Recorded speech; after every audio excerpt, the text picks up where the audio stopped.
Hey guys, tonight we're going to do something just a little reckless. You're about to survive a freezing night in the Middle Ages, or at least you're going to try. Spoiler alert, you probably won't survive this if you actually tried it, but don't worry. Here, the worst you'll get is cold toes under the blanket. Picture this: the wind slicing through the thatched roofs, the ground hard as iron, and your breath puffing in the air like little ghosts trying to escape your mouth. It's not cozy. It's not romantic. It's not one of those fairy tale snow scenes where everyone's holding mugs of cocoa. This is the kind of cold that makes your bones feel like they're plotting against you. So, before you get comfortable, take a moment to like the video and subscribe. But only if you genuinely enjoy what I do here. And tell me in the comments, where are you listening from, and what time is it right now for you? Now, dim the lights. Maybe turn on a fan for that soft background hum, and let's ease into tonight's journey together. You blink awake to the pale light of a dying day, breath hanging in front of your face. There's no glass in the tiny window, just an opening with a crude shutter that doesn't quite close. The air inside feels only marginally warmer than outside, and that's generous. Your bed is a sack of straw that crunches under you, and as you shift, a few stalks jab through the thin wool blanket into your skin. You stretch your fingers out, and they move stiffly. You're still wearing yesterday's clothes, because in this century, pajamas don't exist. People sleep in whatever keeps them alive, and sometimes that means keeping boots on in bed. Your joints ache from the cold, a slow, deep ache that doesn't fade, just hums under your skin. Outside, the village is eerily quiet. Even the animals have taken shelter, except for the crows. You hear them somewhere beyond the rooftops, their calls flat and uncaring. There's no hint of sunlight left, only that silver-blue glow that means the sun is on its way down, and the real cold hasn't even arrived yet. The medieval world doesn't have central heating. The idea of indoors as a warm haven is laughable. Walls leak wind. Roofs drip melted frost, and the stones themselves radiate cold like they're in on some personal vendetta. A fact. In the 14th century, an average winter in northern Europe could plunge into sustained freezes, lasting weeks without a thaw. And without modern insulation, that's not a put-on-a-sweater problem. It's a hope your toes make it to spring problem. You push yourself up, and the straw rustles like dry leaves. Your breath fogs as you move, curling into the still air. There's no warm kitchen waiting, no fire crackling just for you. Whoever owns this hut, assuming you're even welcome here, won't waste precious wood for a stranger unless there's something in it for them. You step toward the doorway, ducking under the low lintel, and the outside greets you with an even sharper wind. The air smells faintly of wood smoke from somewhere far off, mixed with something more organic, probably the village midden heap. You pull your cloak tighter. It's coarse wool, heavy but scratchy, and even with it, the wind slides right through. In the distance, the sun dips lower, bleeding orange into the horizon, and you know that in less than an hour, that glow will vanish, leaving only blackness and the cold's full strength. Medieval nights aren't lit by cheerful street lamps. They're dark in a way modern eyes rarely see. Once the sun goes, you'll be dependent on a torch, a lantern, or the moon if it decides to make an appearance. A child runs past you, bundled in rags, carrying a bundle of sticks for kindling. His breath puffs in short bursts as he disappears into a doorway. Even for children, survival here is a constant to-do list. There's no such thing as just playing in the snow. Snow is both a hazard and an exhausting chore.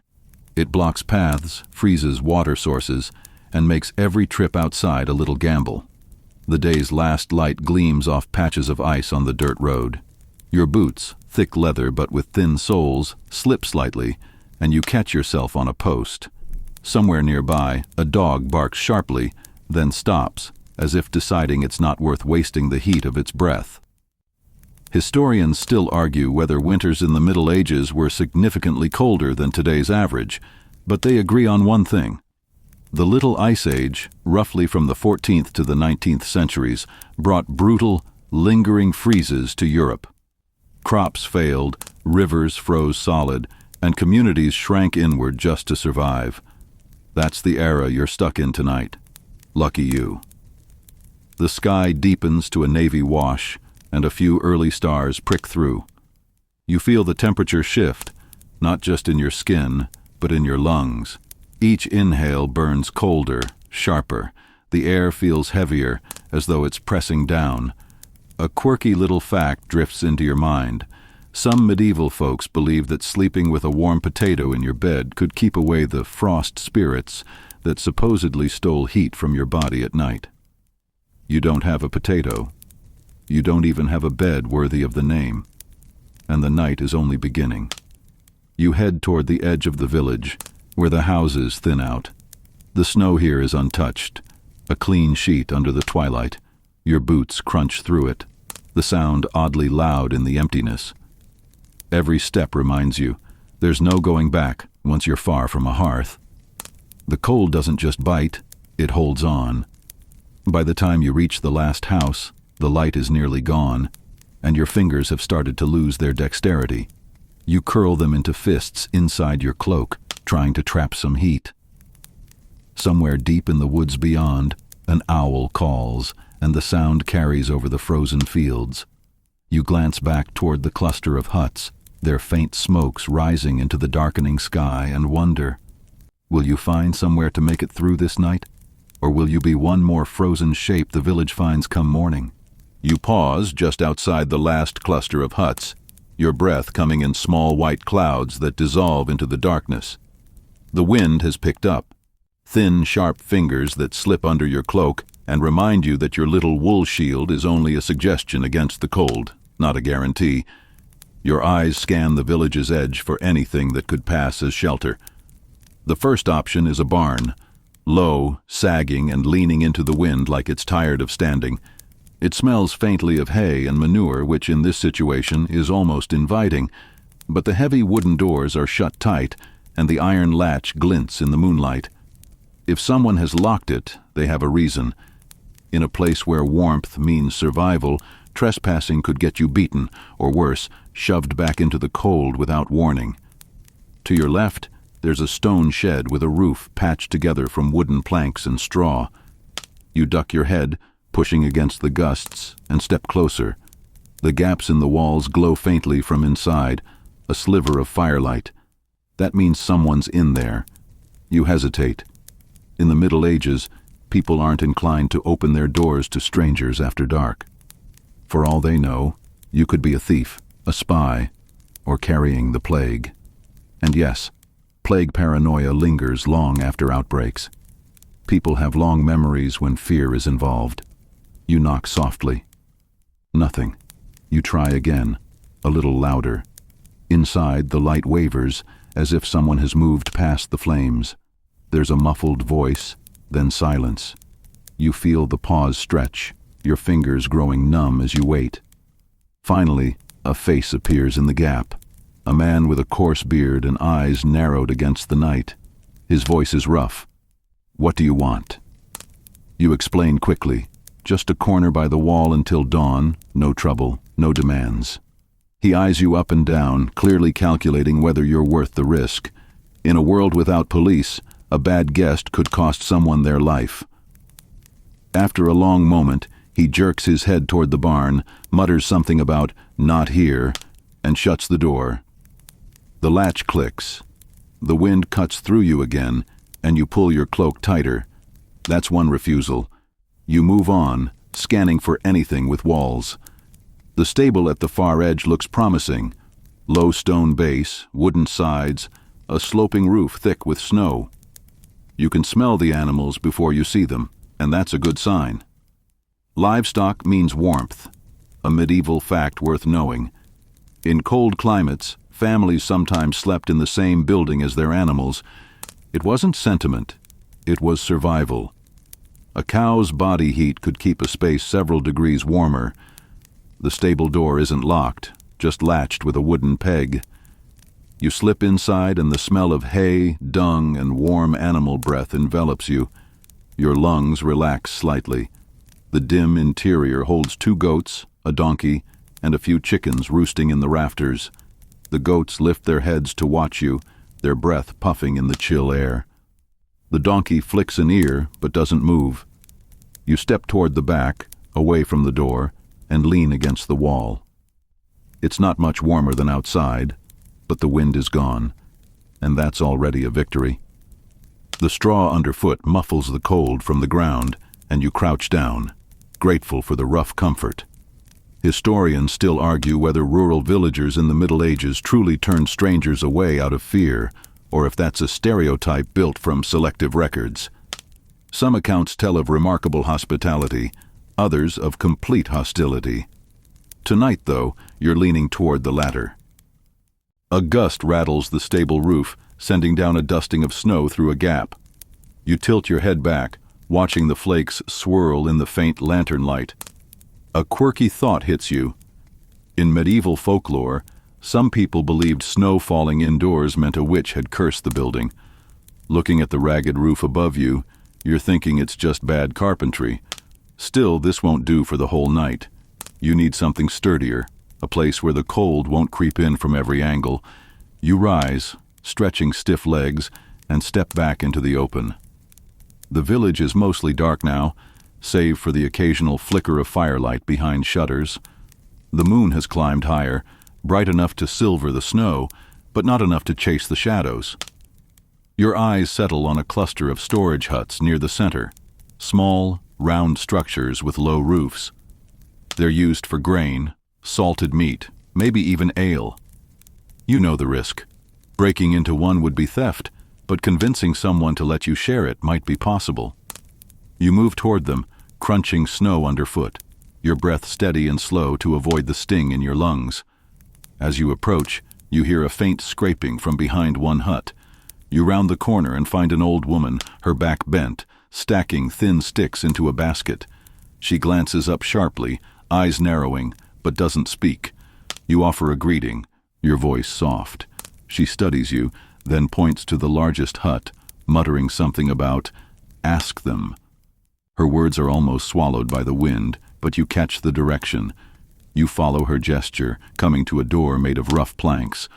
This time, when you knock, it opens more quickly. A young man peers out, his face shadowed by the fire behind him. You repeat your plea, keeping it short, just somewhere to last until the sun returns. He looks you over, shrugs, and opens the door wider. "Near the wall," he says.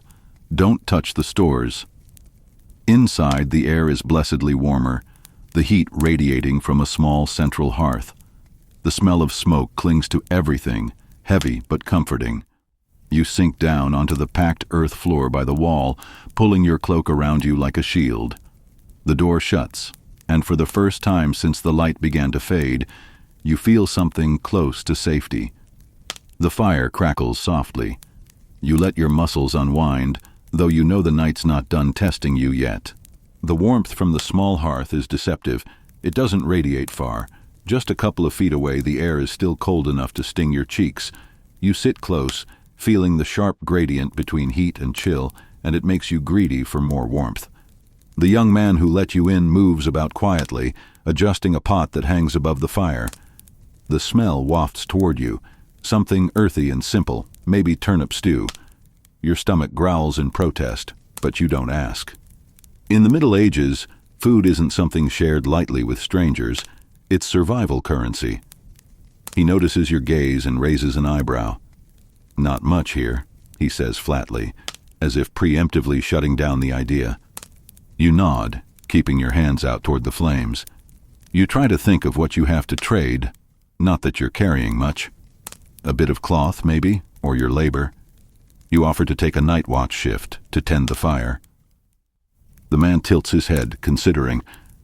"Maybe," he says after a long pause, "but not for free." That's the opening you need. You offer to help with whatever work he needs before the fire dies down, splitting wood, fetching water, repairing something broken. In a world without convenience, even small help can be worth letting a stranger near your warmth. He finally nods toward the door. Woodpile's nearly gone. You fetch more, you can stay near the hearth. It's not much of a bargain, but in a night like this, It's gold. You step outside again, the cold immediately clawing back what little heat you'd gained. The woodpile is small, half covered by snow. The logs are rough, uneven lengths, some still damp from recent snowmelt. You pull a few free, brushing ice from the ends. Your fingers ache in seconds, but you keep going, because every piece you carry in is another hour of fire. Back inside, you drop the logs near the hearth. The man nods and gestures toward a spot closer to the heat. It's still not right beside the fire, but you can feel it in your hands now. You sit again, pulling your cloak tight, watching the flames lick and curl. There's something hypnotic about the hearth fire in the Middle Ages. It's not just light, it's the center of life.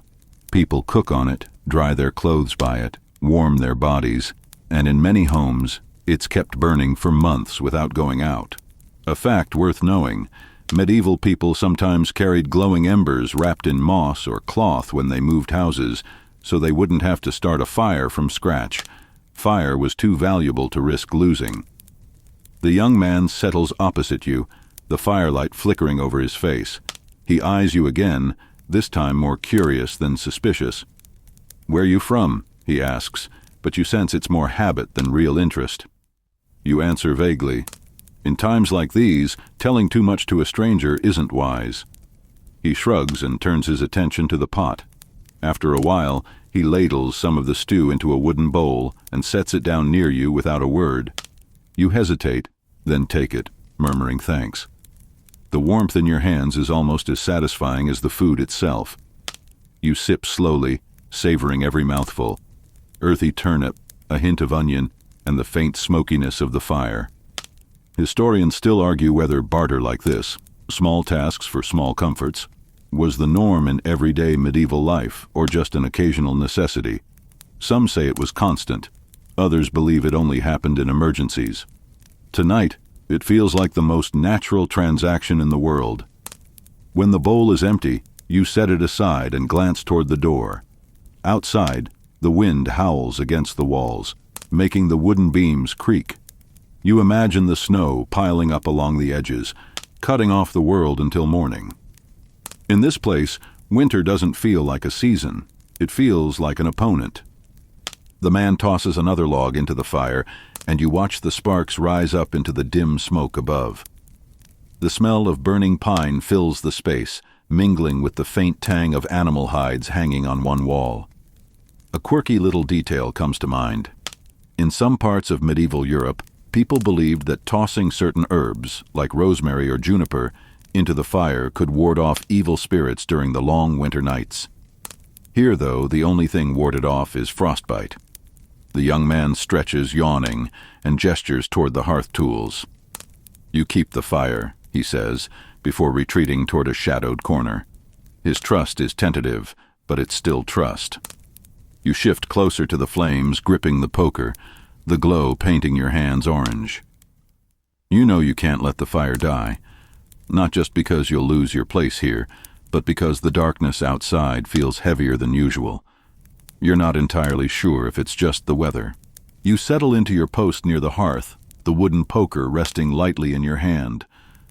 The fire's rhythm becomes a kind of quiet conversation, logs popping, embers shifting, the occasional hiss when sap boils under the bark. You're almost lulled into comfort until another draft snakes through a gap in the wall and brushes your back like a cold hand. You shift closer, your knees nearly brushing the warm stones at the fire's base. The air beyond the glow is still icy, but here there's a fragile bubble of heat. You realize your cloak is damp at the edges from earlier snow, and if you don't dry it now, it'll freeze stiff before morning. You spread it across your lap, turning it so the steam rises toward your face. Your host, the young man, has fallen asleep in the shadows. His shape is a lump under a heap of blankets, face turned toward the wall. You glance around the dim space, noticing the simplicity of it all. A few clay pots, a wooden chest, and some rough tools leaned against the wall. In this world, possessions are pared down to what you can use every day. There's no such thing as decorative clutter. You decide to make the most of the moment. You scan the room for anything else to wrap yourself in, spotting a spare length of rough wool hanging from a peg. You hesitate, then pull it down, draping it over your shoulders. The scratchiness bites at your skin, but the extra layer traps more heat. Layering, you realize, is the only real defense a peasant has against nights like this. It's a method that hasn't changed much over centuries. Wool closest to the skin, then furs, then anything that can block the wind. A historical fact surfaces. In much of medieval Europe, even the poorest households prized their woolen garments so much that they were often passed down generations. Mended, patched, and reshaped, but never discarded. You tug the extra wool closer and shift again, your boots scraping against the packed dirt. They're cold, stiff things, thin leather soles that let the ground's chill seep upward. You remember hearing that in some parts of the north, peasants stuffed moss or straw inside their shoes for insulation. You glance toward the pile of straw in the corner and make a mental note. Outside, the wind moans like it's circling the hut, searching for a way in.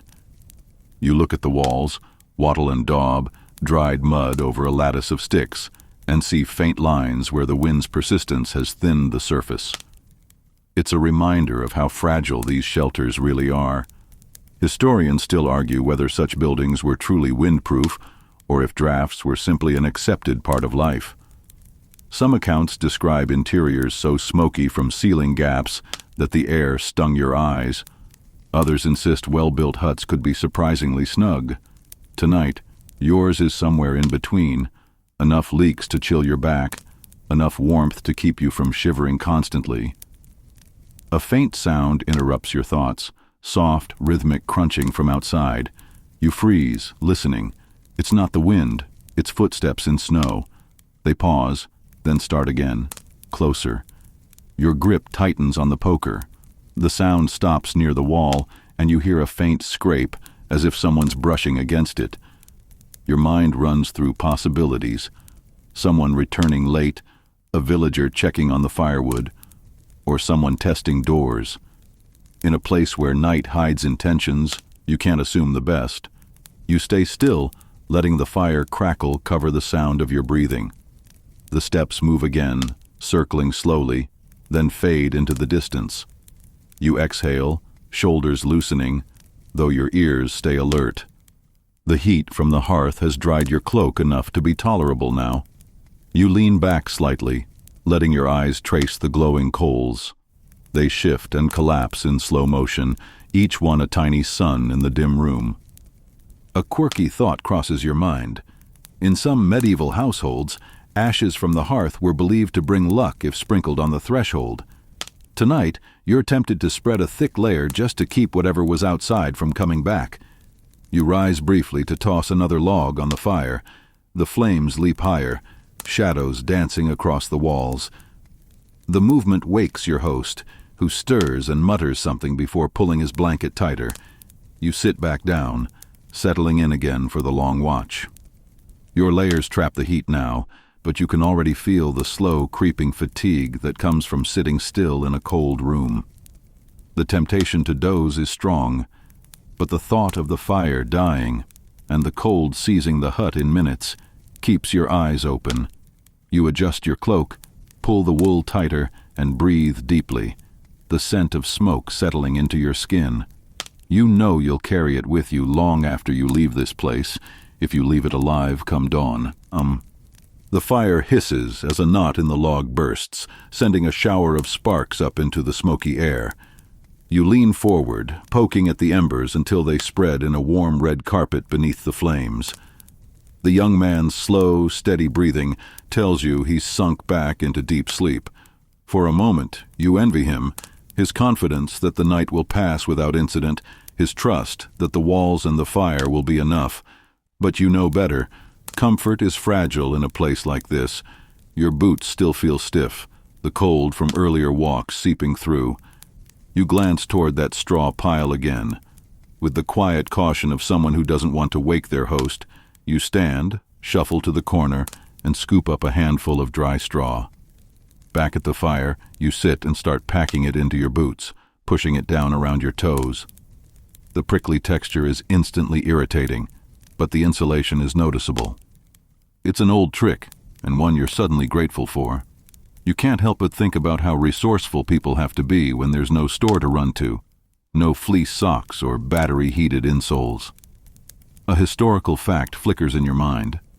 In colder regions of medieval Europe, peasants often slept wearing every layer they owned, sometimes even wrapping their heads with strips of cloth to keep ears from freezing. The idea of changing into a separate night outfit would have sounded ridiculous. Clothing was survival gear, day and night. You settle back in, boots now slightly warmer, layers snug, cloak wrapped like a cocoon. The fire's glow softens your vision, and you find yourself staring into it the way people have done for thousands of years, watching flames dance, letting the mind drift. That's when your eyes catch on the woodpile inside the hut. It's smaller than you thought, maybe enough for 4 or 5 more hours. A knot of unease forms in your stomach. If the fire burns down before dawn, the cold will creep in fast. You'll need to ration it. You take the poker and shift the logs so they burn slower, piling embers carefully to maintain heat without feeding the flames too eagerly.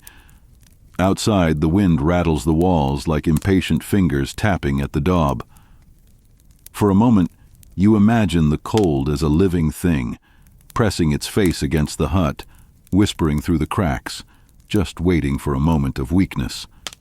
Historians still argue whether the psychological toll of medieval winters was more dangerous than the physical cold itself.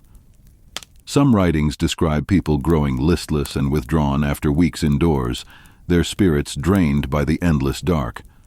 Others suggest that winter was simply accepted as part of the yearly rhythm, a time to endure, not to fight.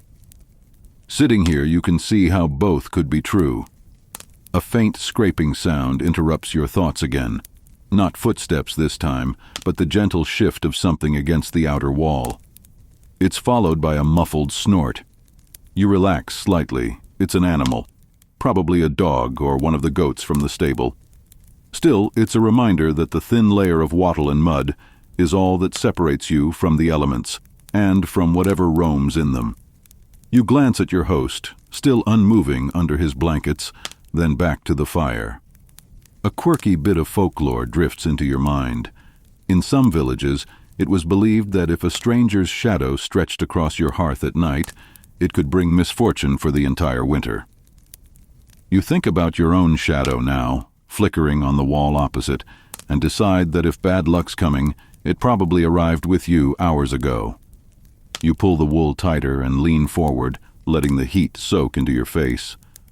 The fire hums low now, a steady companion. Your eyelids grow heavier, but you keep forcing them open, blinking, shifting in your seat, focusing on the glow. If you let them close for too long, you know you'll wake to cold ashes and a room full of winter's breath. The hut creaks gently under the wind's pressure. Somewhere deep in the night, a church bell tolls once. Its sound thin but clear in the frozen air. You wonder who else is awake right now, somewhere out in the dark, guarding their own fragile fire against the same creeping cold. You reach for another log, hesitating before placing it on the embers. You can't waste wood, but you also can't risk the fire dying while you drift. The balance feels as delicate as the warmth itself. One bad choice, and the night wins. You place the log onto the embers with care, the wood catching slowly, its bark darkening before the faint orange glow begins to creep along its edges. The warmth pulses a little stronger, and for a moment you can almost pretend the night isn't so dangerous. Almost. The young man stirs in his sleep, rolling over so his face catches a slice of firelight. His breathing evens again, but you notice his blanket slipping from one shoulder. Without thinking, you nudge it back over him, because you know how quickly exposed skin loses heat in air like this. Even in the Middle Ages, people understood cold in a way that didn't need science to explain it. They felt it in their bones. Your own stomach growls softly, reminding you that warmth isn't the only thing you'll need to make it to dawn. You eye the clay pot near the hearth, wondering if there's a scrap of stew left. It's empty. You think about food stores, what might still be out there in the village, tucked away in cellars or hanging from smoke-black rafters. Foraging at night is risky. The cold outside could undo all the warmth you've built up in minutes. But hunger in the Middle Ages is never just hunger. It's weakness, which makes you slower, clumsier, and more likely to make mistakes. You weigh your options, and in the end, the decision is made for you when the young man shifts again and mutters in half-sleep, "Check the snow traps." Snow traps, simple snares set on the outskirts of the village where small animals might wander. If something's been caught, it could mean extra food for both of you. You slip on your still stiff boots, feeling the straw inside crunch slightly, and pull your cloak tight. The door groans as you push it open, and the cold hits instantly, slicing into your lungs. The village lies silent under the moonlight, roofs and paths smoothed into soft white shapes. You move quickly, keeping your head down against the wind. The traps are simple: bent sticks, loops of twine, a bit of bait. The first two are empty, snow dusting their loops. At the third you find a rabbit, small but enough to matter. Its fur is stiff with frost already. You untangle it, the twine rough against your fingers, and tuck it into your cloak. On the way back, your boots crunch in steady rhythm, and the sound feels almost too loud. The silence here is different from modern quiet. It's absolute, pressing against your ears, broken only by the occasional crack of ice in the distance. A historical fact surfaces. In many medieval villages, winter foraging wasn't just about finding food, it was also about gathering anything that could serve as fuel: dried dung, moss, even strips of bark. Nothing that could burn was considered waste. You think about the small woodpile back in the hut and understand why. As you approach, the hut's faint glow is like a beacon. You slip inside, closing the door quickly to keep the warmth from fleeing. The young man is sitting up now, rubbing his eyes. He sees the rabbit and gives a short nod, already reaching for the knife at his belt. In the Middle Ages, there's no ceremony about these things. Food is food, and preparation is quick. You help where you can, holding a clay bowl while he works, adding small sticks to the fire until the pot begins to steam again. The smell of cooking meat is faint but sharp, cutting through the smoky air. Historians still argue whether hunting and trapping were primarily individual efforts or more often communal in small villages.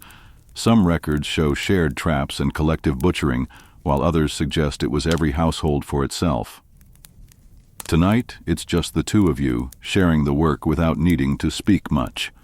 When the meat is done, you each take a portion. Small, but enough to take the edge off your hunger. You eat slowly, savoring the heat as much as the flavor. It's chewy, a little gamey, but better than nothing. A quirky tidbit floats into your mind. In some winter feasts centuries ago, roasted rabbit was considered a sign of good fortune for the year ahead. You can't say this feels like a feast, but maybe you'll take the luck anyway. After the bowls are emptied, the young man leans back, his eyes half-lidded again. "Your turn," he murmurs, gesturing toward the hearth. You know what he means. Keep the fire alive, keep the night at bay. The wind outside swells, rattling the door in its frame. You tuck the cloak tighter around your shoulders, hands extended toward the flames. The cold is still out there, waiting, and you're not done with it yet. The wind rises and falls like a tide outside the hut, a reminder that the walls are thin and the world beyond is vast, cold, and indifferent. The fire pops softly, sending a stray spark toward the hearthstone before it dies in the air. You watch it vanish, thinking how fragile all this warmth really is. The young man has already slipped back into sleep, his breathing steady, the faintest curl of frost edging his hair where the damp hasn't fully dried from earlier. You shift closer to the flames, pulling the rabbit's cleaned hide toward you. In the Middle Ages, nothing is wasted, not when winter holds the land in its teeth. You begin scraping the inside of the pelt with the small bone tool left on the table. It's slow work, the sound of it, soft, rhythmic, almost masking the wind. In time, the skin could be tanned, softened, and sewn into something useful, a pouch, mittens, even part of a lining for your boots. Clothing here is patched and repurposed until there's almost nothing left of the original garment. Outside, the moon drifts behind a cloud, and darkness presses heavier against the shutter cracks. You find yourself listening, really listening, for sounds that don't belong to the wind. A snapping twig, footsteps crunching snow. Even in small medieval villages, night could bring strangers. Not all of them friendly. A flicker of movement catches your eye. The door moves slightly, not from wind, but as though someone tested it. Your grip on the scraping tool tightens instinctively. The latch holds, and after a moment, the sound is gone. Your heart beats a little faster. In the medieval world, security isn't a lock and a phone call. It's you, your wits, and whatever sharp thing you can reach quickly. You glance at the young man, but he hasn't stirred. No sense in waking him if it was just a curious fox or the shifting snow. Still, you slide the iron poker closer to where you sit, just in case. Time crawls in these hours before dawn. The fire needs feeding again, and you add a log, watching the flames catch along its grain. Heat seeps into your knees where they press toward the hearth, while your back still feels the creeping chill from the room. A historical detail you recall: medieval peasants often slept in short bursts during the night, first sleep and second sleep, waking for an hour or two in between. They might pray, mend clothes, or check on livestock before lying down again. You're living that rhythm now without thinking about it. Your eyes feel heavy, but you resist. Letting the fire die would be the fastest way to invite trouble, whether from the cold or from whatever might be wandering the silent lanes outside.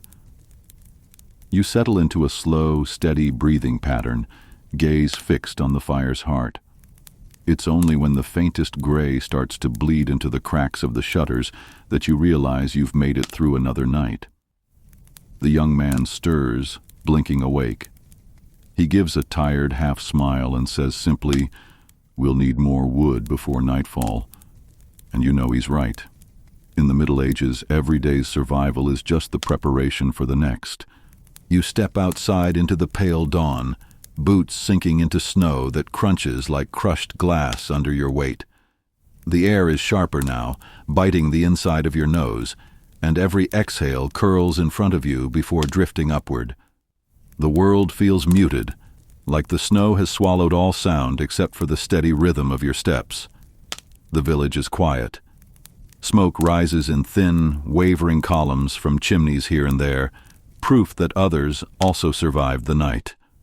You pass the well, its wooden cover iced over, and glance toward the tree line beyond the last row of huts. That's where the wood lies, and whatever else might be watching from the forest's shadows.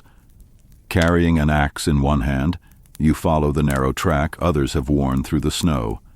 Medieval life means no neat stacks of firewood from a delivery truck, just muscle, patience, and a willingness to risk frostbite if you linger too long. The young man joins you, the same rabbit fur cloak now dusted with frost crystals that catch the faint light. Together you approach the edge of the forest, the wind quieting as soon as the first trees close around you. Here, the air smells different, like damp earth under the frozen surface, and pine needles crushed under old snow. You search for deadfall first, branches dry enough to catch fire quickly.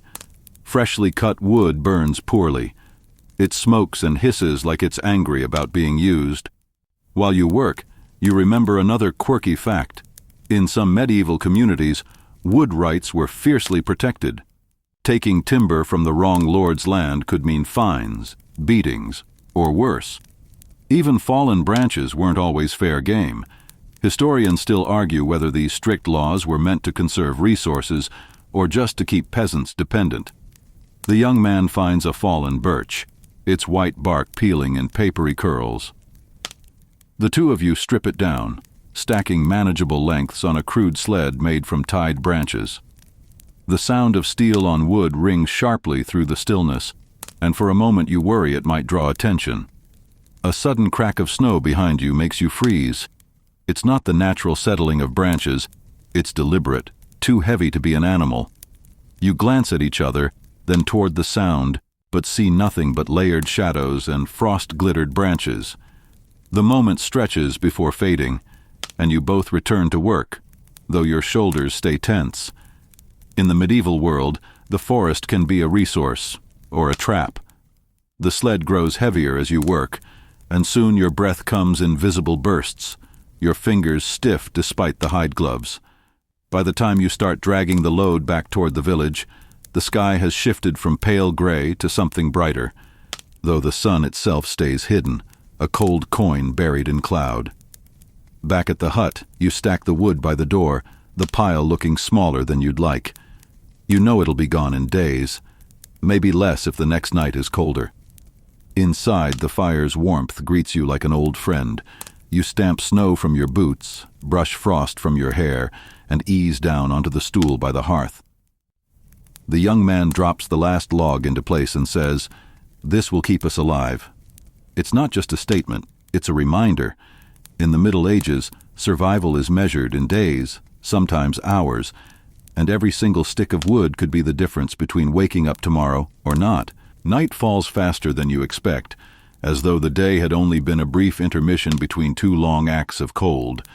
By the time the last light fades from the sky, the wind has returned, scratching against the walls of the hut like invisible claws. Your fire is burning, but the flames seem more fragile now, little more than flickers of gold fighting against the darkness pressing at the windows. You realize that in the Middle Ages, fire isn't just comfort. It's security, companionship, and the thin line between life and death. The young man, your host, leans back on the stool, his eyes half closed, and says, "Someone must stay awake." His tone is flat, like this isn't up for discussion. You understand why. Fires here don't just magically keep burning. They need to be fed constantly, or else they'll die, and restarting one without modern tools is a nightmare. So you agree to take the first watch. The hut is quiet except for the low groan of the wind and the occasional pop of sap inside the logs. Shadows dance across the walls, changing shape with each flicker of the flames. Outside, you hear snow shifting on the roof, the faint squeak of wood under its weight. Then, something else. A long, slow howl drifts in from somewhere beyond the village. Wolves. The sound isn't the sharp bark you've heard in movies. It's drawn out, mournful and heavy, as if it carries the hunger of the whole pack. You glance at the door. It's barred, but you know that if wolves are desperate enough, they can dig under or push through weak spots. The young man stirs, opens one eye, and mutters, "They don't come close unless the snow's deep and game's scarce." Then he closes his eyes again. You wonder if that's supposed to reassure you. Minutes stretch into hours. You poke the fire with the iron rod, watching embers flare into brief constellations before settling back to their dull glow. Your mind drifts, but you force yourself to stay alert. In the medieval world, falling asleep on watch isn't just lazy, it's lethal. You check the wood pile. It's shrinking faster than you'd like. Each log is a trade. You give it to the fire, and in return, it gives you another small piece of the night. At some point, the wolves fall silent, replaced by a new sound, the faint crunch of footsteps in snow. You freeze. They're slow, deliberate, and definitely human. You move closer to the door, straining to hear. A shadow passes across the small, frost-clouded window. Just one. Then nothing. You stand there for what feels like an eternity, waiting. No knock, no call, just the whisper of wind again. Whoever it was, they're either gone or still out there, waiting. The fire crackles behind you, reminding you that its light is also a beacon. Anyone outside can see the faint orange glow through the cracks in the shutters. The medieval night is not empty, it's full of eyes. You sit back down, feeding the fire and listening to every sound, as if the darkness itself is speaking to you. The hours after midnight are the hardest. Your body wants to shut down, to sink into the warmth of the fire's glow and let the crackling lull you to sleep. But here, in the deep freeze of the medieval night, sleep is something you ration carefully, like firewood.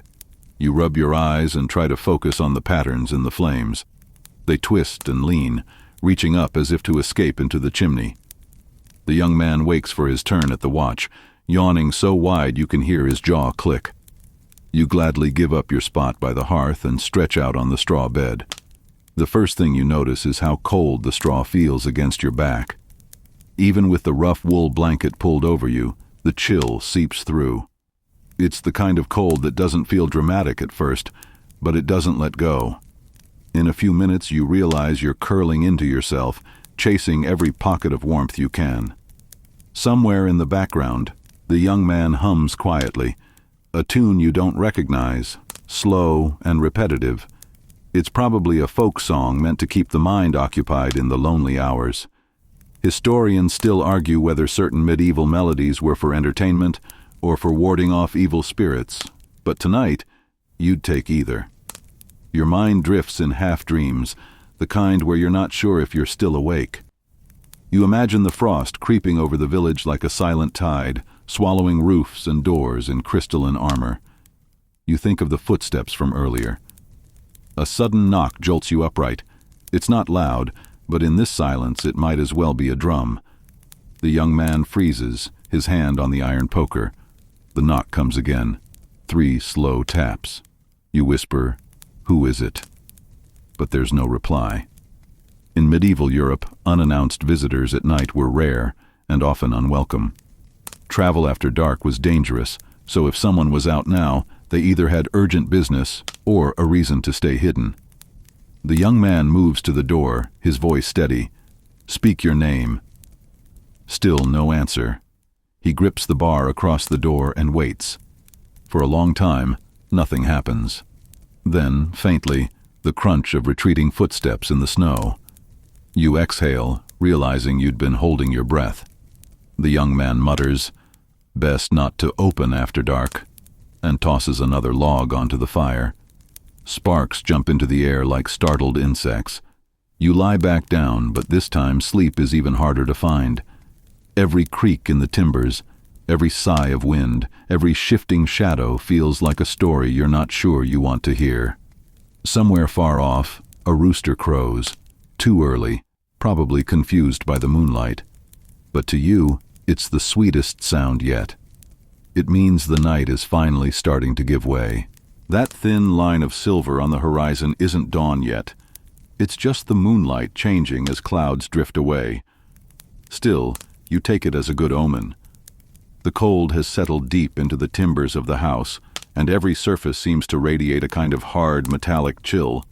You push yourself up from the straw bed, joints stiff, and notice your breath hanging in the air like ghostly ribbons. The fire has burned low. Only a few stubborn embers glow in the ash. The young man who took the watch is slumped against the wall, chin on his chest, his hand still loosely wrapped around the poker.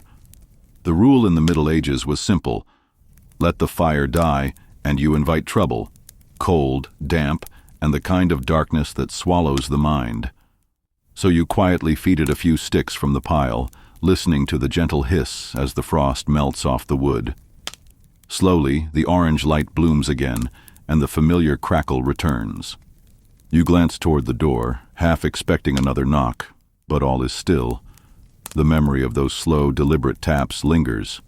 Historians still argue whether rural people in the Middle Ages genuinely feared supernatural visitors at night, or if those stories were just clever ways of warning children not to wander. Either way, last night's silence after the knock feels like the kind of thing you'd rather not investigate. Your host stirs, rubbing his eyes.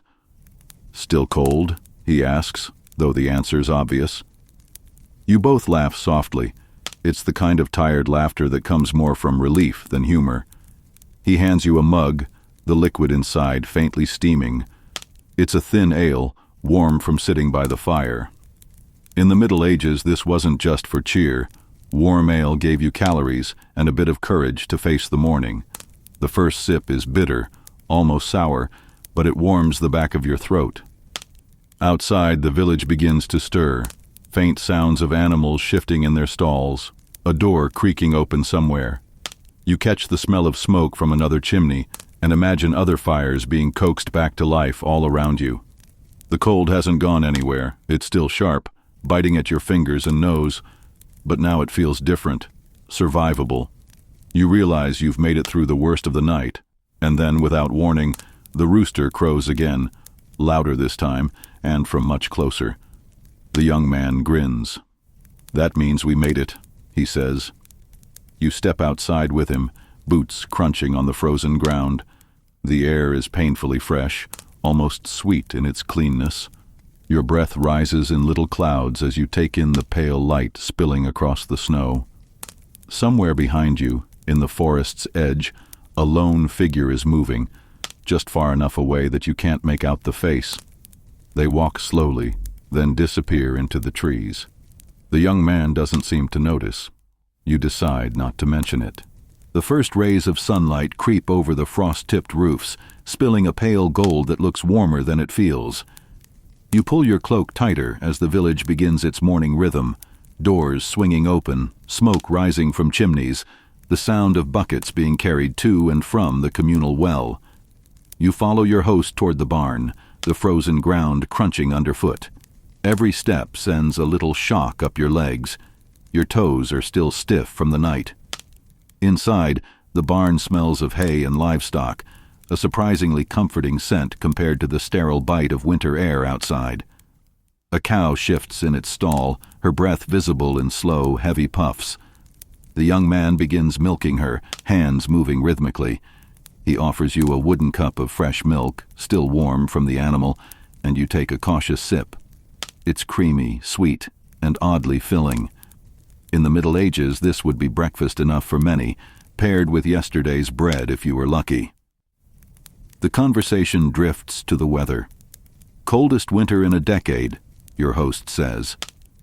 Historians still argue whether the so-called Little Ice Age truly began in the late Middle Ages, or if the severe winters were simply part of natural climate swings.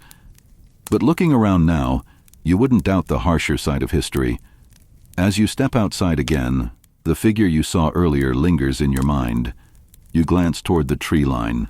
Nothing, just the skeletal branches swaying in the wind. The snow there seems untouched, though you're not sure whether that's reassuring or unsettling. The villagers begin gathering in the small central square. There's talk of checking traps in the woods and repairing a section of the palisade before the next storm.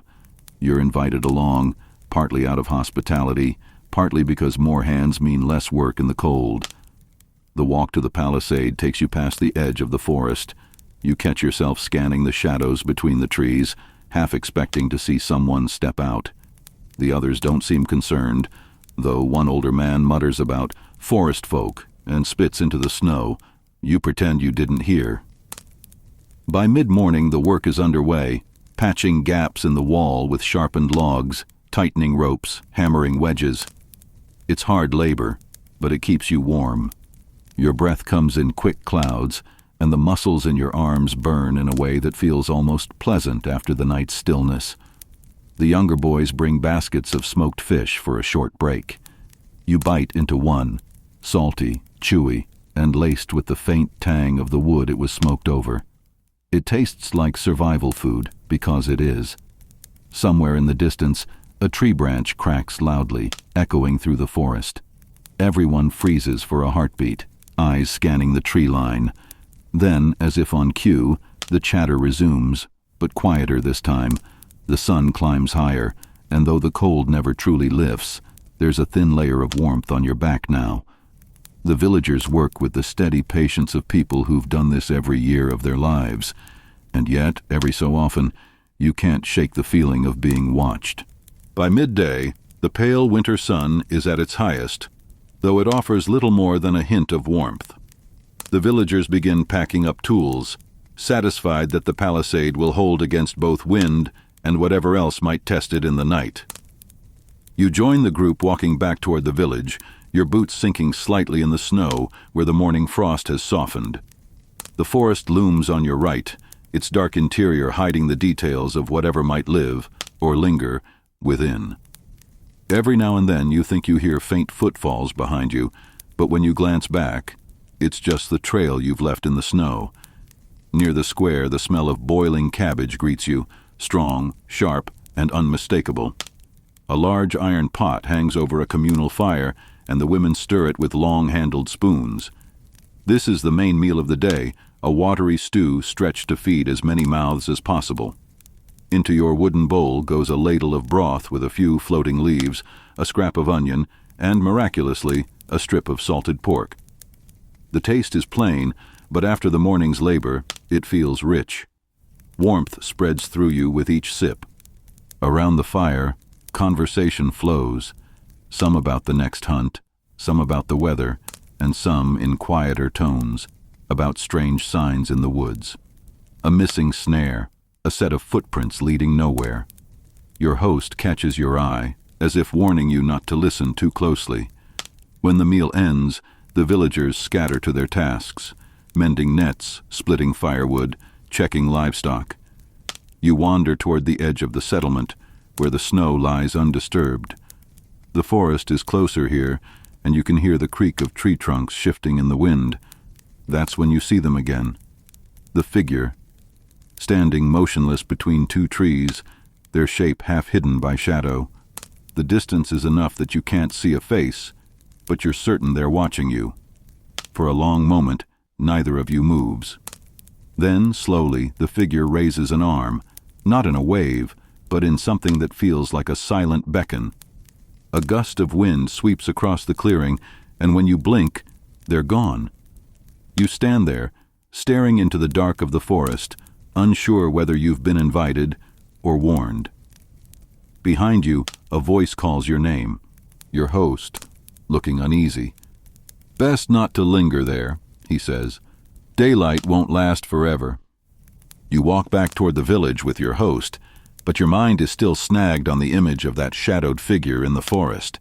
The air feels different now, thicker somehow, as if the cold itself is watching you.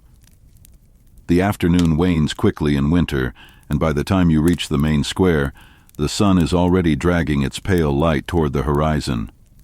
Villagers move with quiet urgency, securing shutters, gathering the last bundles of kindling, and bringing animals in from their makeshift pens. You can sense an unspoken rhythm here, one dictated not by a clock, but by the fading sky. Your host hands you a short-handled axe. "For the night fire," he says simply. The woodpile behind his hut is covered in snow, but dry logs are stacked beneath a tarp of stitched-together hides. You split a few until your arms burn, the dull thud of blade against grain oddly comforting. As you work, he speaks without looking at you. "In winters past, folk have wandered too close to the tree line after dark. Some don't return. Others, well, they come back different. You'll sleep inside tonight."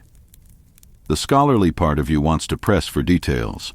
Historians still argue whether such warnings were rooted in superstition or based on actual disappearances, but the way he says it leaves little room for debate. This isn't the night for challenging old beliefs. When the last of the wood is hauled inside, he begins sealing the gaps in the door with strips of cloth soaked in tallow. The acrid smell fills the single room. It's not pleasant, but you understand the intent. Trap the warmth, keep out the drafts. As darkness creeps across the walls, the quiet deepens. Outside, the wind no longer rushes. It prowls, sliding low between buildings and rattling loose shutters. You settle near the hearth, staring into the flames until the shapes seem to twist into faces, then fade into simple tongues of fire. Your host begins telling a story, his voice low, almost hypnotic. It's about a traveler, much like yourself, who ignored the warnings and followed a voice into the woods on a night like this. They were found days later, huddled under a fallen tree, frostbitten and silent, unable to speak of what they'd seen. The room feels smaller, the walls closer. You wrap the fur tighter around your shoulders, telling yourself it's just another fireside tale meant to keep outsiders cautious. But the part of you that glimpsed that motionless figure in the forest is not entirely convinced. The fire pops sharply, a coal breaking apart, and for a split second you think you hear something beneath the sound, a faint tapping from the other side of the door. You look up, but your host continues speaking as if nothing happened. "Sleep close to the fire," he says, eyes on the flames. "And whatever you hear tonight, do not open that door." You try to laugh it off, telling yourself it's just the wind, but the sound you heard didn't have the erratic push of air. It was deliberate, like knuckles on wood. You ease your shoulders down, pretending to be more relaxed than you feel. The fire gives off a deep orange glow, shadows breathing along the walls like slow-moving tides. Your host shifts to a low bench, pulls a blanket around himself, and begins to hum softly. The melody is strange, minor, uneven, the kind of tune that seems designed less for entertainment and more for warding something away. Minutes, maybe hours, slide by. You lose track of time in that way only deep winter nights allow. The logs hiss occasionally as trapped sap bursts free, and every so often there's another noise from outside, a crunch in the snow, a faint scraping. Historians still argue whether such nocturnal sounds were wolves, desperate thieves, or simply the imagination amplified by isolation. But here, in this tight space, with the wind pressing against the walls like some unseen tide, the explanation feels irrelevant. All that matters is that something is out there. At one point, the tapping returns, slightly louder. This time, it's followed by a low, drawn-out creak, as if weight is shifting on the porch boards. You hold your breath, straining your ears, but the sound cuts off sharply, replaced by silence so pure it rings in your skull. Your host catches your eye and shakes his head, almost imperceptibly. The firelight turns his face into a carved mask, deep shadows under the brow, sharp edges along the cheek. His message is clear. Don't ask, don't move. The hours stretch. Your mind drifts toward exhaustion, thoughts fogging until you're not sure if you're awake or hovering in that half-dream state where reality smears at the edges. In one moment, you swear you hear faint singing from beyond the door, distant yet oddly in tune with your host's earlier humming. In another, you feel certain you see movement along the bottom gap of the door, like the shifting of a shadow where no light should be. Quirky medieval trivia drifts into your mind unbidden. In some villages, it was common to scatter thorn branches at doorways in winter, not just to deter animals, but to keep restless spirits from crossing the threshold. You wonder if there's any outside now. Finally, near what must be the blackest part of the night, the wind drops entirely. The silence is heavier than the noise. Your host stirs, stoking the embers, then stretches out on the floor beside the hearth. Without looking at you, he says, "When the rooster calls, you may open the door, not before." You nod, though you're unsure if he even sees. The warmth of the fire pulls at you like a tide, and despite the lingering tension, your body finally gives way to sleep. You dream, or maybe you don't. There's an image, at least. Snow falling endlessly in a forest clearing, a figure standing still among the drifts, face hidden, hand raised as if knocking on some invisible door. You're exhausted, but the same resolve that carried you into the night still burns in your chest, though now your clothes are stiff with frost, and every breath you take blooms into the air as a pale ghost. You know the final stretch before dawn is always the most merciless. Your body trembles, but your mind repeats a single command. Just keep moving until the sun breaks. A dry twig snaps under your boot, and you're reminded that the forest never sleeps. Somewhere in the distance, a lone wolf calls, its low, haunting tone slicing through the stillness and sending a ripple of cold down your spine. Your eyes keep scanning the shifting silhouettes between the trees. Some of them sway like shadows. Or maybe it's only your imagination. You cling to what you've read from the old accounts, how survival in a medieval winter meant never letting your body grow still. Historians still argue whether most people braved the dark outside or huddled close to fire, but you know you have no such luxury tonight. Then, almost imperceptibly, the eastern sky begins to change. That deep, endless blue starts to surrender to a faint gold, like a slow stroke of paint across a canvas. The snow crunches under your feet, but somehow the steps no longer feel heavy, because you know you've outlasted the night. The trees thin until you step into an open field. The snow here glitters so brightly in the newborn light that it stings your eyes.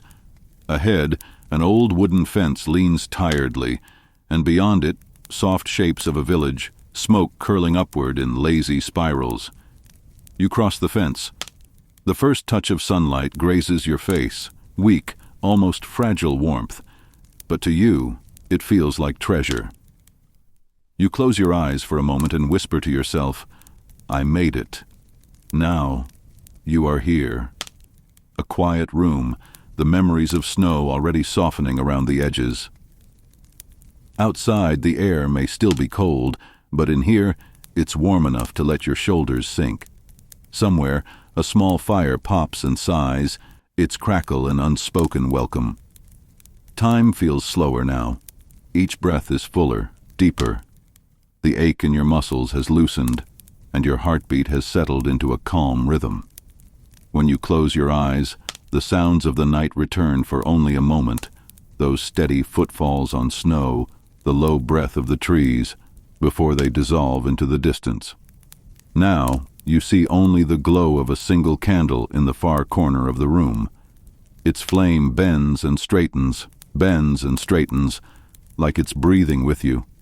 If it could speak, it would say, "It's over now. Rest." You let yourself sink into this stillness. The wind, the frost, the darkness, they are far away and fading fast. All that's left is this warmth, this quiet, and the way it wraps around you like a blanket.